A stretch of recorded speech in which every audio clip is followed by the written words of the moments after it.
इतना जुल्म और फस्तायत करने के बावजूद भी दो कुव्वतें ऐसी हैं जो एस्टैब्लिशमेंट के लिए ड्रोना ख्वाब बनी हुई हैं, जो एस्टैब्लिशमेंट को इस वक्त भी टफ टाइम दे रही हैं। एक आपका सोशल मीडिया और दूसरा आपकी ओवरसीज पाकिस्तानी। यही वजह है कि इकरार को बार बार लंदन भिजवाया जा रहा है।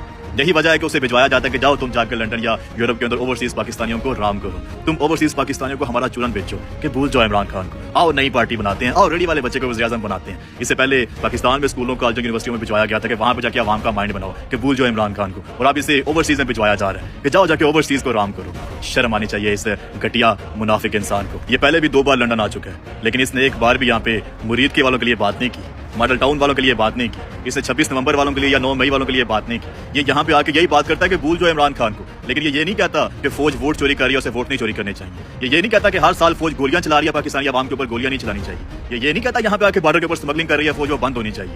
ये यहाँ पे ये नहीं कहता कि अपनी फौज अपने लोगों के ऊपर ड्रोन मार रही है, अटैक कर रही है अपनी आवाम के ऊपर, केवीके के अंदर नहीं करने चाहिए। बिजनेस कारोबार कर रही है, नहीं करने चाहिए। इस मुल्क के जो असल मसाइल है ना, जो असल इश्यूज हैं, इस हराम खोर को इस्तेमाल किया जा रहा है उन असल इश्यूज के ऊपर से तवज्जो हटाने के लिए। ये इस मुल्क में रूल ऑफ लॉ की बात नहीं करेगा, ये इस मुल्क में अदालतों की बालादस्ती की बात नहीं करेगा, ये बात हरगिज नहीं करेगा कि भाई किसी को भी इस्तिस्ना नहीं होना चाहिए, क्यों इस्तिस्ना लिया जा रहा है, क्यों आईनो कानून से बाला तर किया जा रहा है जरदारी को और फील्ड मार्शल को। ये असल इश्यूज के ऊपर बात नहीं करेगा। ये जितने चोर हमारे ऊपर जबरदस्ती मुसल्लत किए गए हैं ना, वो जो पार्टियां ऊपर मुसल्लत की गई हैं, उनके मेंबर्स बीच में से मानते हैं कि भाई हम फॉर्म 47 पे आए हैं, हम चोर दरवाजे से आए हुए हैं, वो मानते हैं। लेकिन ये हरामखोर फिर भी नहीं मान रहा, ये हरामखोर फिर भी नहीं खड़ा हो रहा। ये कह रहा है भूल जाओ इमरान खान को, उस इमरान खान को भूल जाओ जो इस 75 साल गंदे मगरमच्छ के सामने खड़ा हुआ है, जो इस सिस्टम के हल्क में जिसने हाथ डाला हुआ है, उस इमरान खान को भूल जाओ जो इस मुल्क के अंदर रूल ऑफ लॉ की बात कर रहा है, जो अवाम के मैंडेट की बात करता है, जो अवाम मजलूम अवाम के साथ खड़ा हो रहा है, भाई उनके लिए अदल और इंसाफ की बात कर रहा है, आजाद खारजा पॉलिसी की बात कर रहा है, या इस मुल्क से गुर्बत खत्म करने की बात कर रहा है, या पिछले 40 साल से जिस मुल्क को लूट रहे हैं, बाहर अरबों की प्रॉपर्टियां बनाई हुई हैं, उनकी प्रॉपर्टी या वो दौलत पाकिस्तानियों की वापस लाने की बात कर रहा है, इन चोरों के एहतसाब की बात कर रहा है जिनको जबरदस्ती हमारे ऊपर मुसल्लत किया गया है,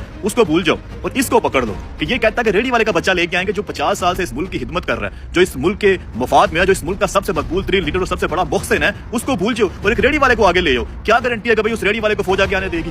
पहले तो इस कौम के अंदर, इस धरती के ऊपर कोई लीडर पैदा करो ना, जो सड़क किनारे खड़ा होकर ये कह सके कि फौज को सियासत के अंदर मुदाखलत नहीं करनी चाहिए। और पहले इस पाए का कोई लीडर तो लेके आओ, और जो फौज की आंखों में, जनरल की आंखों में आंखें डाल के कह सके कि तुम इलीगली काम कर रहे हो, तो मैं तुम्हें नहीं करने दूंगा ये इलीगली काम, मैं तुम्हें नहीं करने दूंगा सियासत में मुदाखलत, मैं तुम्हें नहीं वोट चोरी करने दूंगा, मैं तुम्हें नहीं अपनी आवाम पे गोली चलाने दूंगा। है हिम्मत किसी नौजवान के अंदर, है हिम्मत किसी रेडी वाले के अंदर? तो पहले लीडर पैदा करो। जब लीडर पैदा होंगे ना, सदियां लगती हैं लीडर बनते हुए। इस मुल्क के अंदर पहले दिन से स्ट्रगल कर रहा है, इतनी लंबी स्ट्रगल है उस बंदे की, और तुम कह रहे हो उसको भूल जाओ। और तुम्हारे जैसे निकम्मे को एस्टैब्लिशमेंट के बूट के तस्मे के साथ लटका हुआ जो झूले ले रहा है, उसको लोग तस्लीम कर लें और लोग थूकते हैं तुम्हारे ऊपर, और ओवरसीज पाकिस्तानी भी थूकेंगे तुम्हारे ऊपर। हमारे चैनल को सब्सक्राइब करें और हमारी सोशल टीम को सपोर्ट करें। शुक्रिया।